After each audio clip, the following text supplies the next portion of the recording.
کیا کلونجی میں ہر بیماری کی شفا ہے؟ حدیث میں آتا ہے کہ کلونجی میں ہر بیماری کی شفا ہے، اس کا کیا مطلب ہے؟ تشریح فرما دیں محمد تسلیم اختر انڈیا سے۔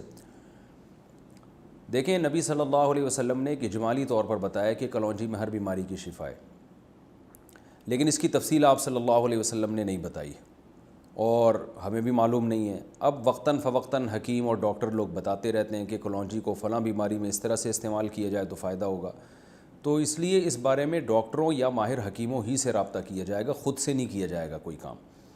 اور دوسری بات یہ ہے کہ ہر بیماری سے شفا ہے، لیکن کتنی مقدار میں، کس وقت کھانے میں کون سی بیماری سے شفا ملتی ہے، یہ ضروری نہیں کہ ڈاکٹر یا حکیم کو بھی معلوم ہو، تو آپ نے خود سے شروع کر دیا، تو بہت سی چیزیں ابھی تک اس کا ہمیں علم نہیں ہے۔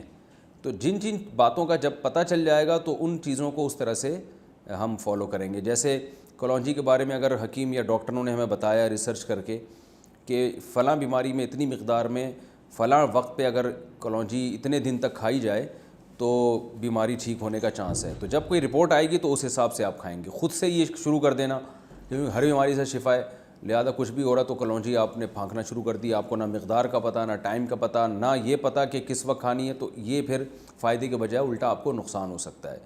تو اس لیے نبی نے جو چیز مبہم طور پہ بتائی ہے، اجمالی طور پہ بتائی ہے، اس کو مبہم ہی رکھا جائے گا، اس میں ڈیٹیل میں ہم نہیں جا سکتے جب تک کہ ہمارے پاس کوئی باقاعدہ ریسرچ سے کچھ ثابت نہ ہو جائے۔ قیلولے کا صحیح وقت اور طریقہ، قیلولہ کا درست وقت کیا ہے؟ کیا قیلولہ کھانے سے پہلے کر سکتے ہیں؟ تنزیل اختر سکھر سے۔ قیلولے کا لفظ، یہ قیلولہ عربی کا لفظ ہے، اس کا مطلب ہوتا ہے، جو لغت کی کتابوں میں اس کی میننگ لکھے ہوئے ہیں، دوپہر کھانے کے بعد کچھ دیر آرام کرنا۔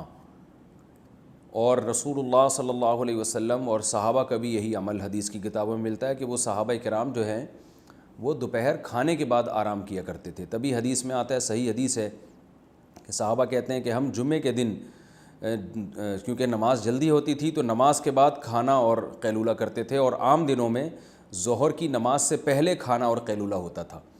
تو اس سے صاف پتہ چلتا ہے کہ قیلولے کا جو ٹائم ہے وہ دوپہر کا ہے اور کھانے کے بعد ہے، کھانے سے پہلے نہیں ہے۔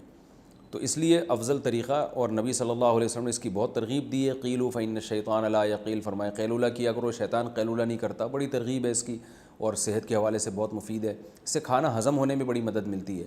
لیکن some thing is better than nothing, کسی کے پاس اگر کھانے کے بعد آرام کا ٹائم نہیں ہے، یہ کھانا ایسے ٹائم پہ کھاتا ہے، وہ کہیں جاب کر رہا ہے، مجبور ہے، تو پھر پہلے کرنے کی بھی گنجائش ہے، پہلے آرام کر لے، لیکن اصل جو وقت ہے وہ کھانے کے بعد ہے، کھانے سے پہلے نہیں ہے۔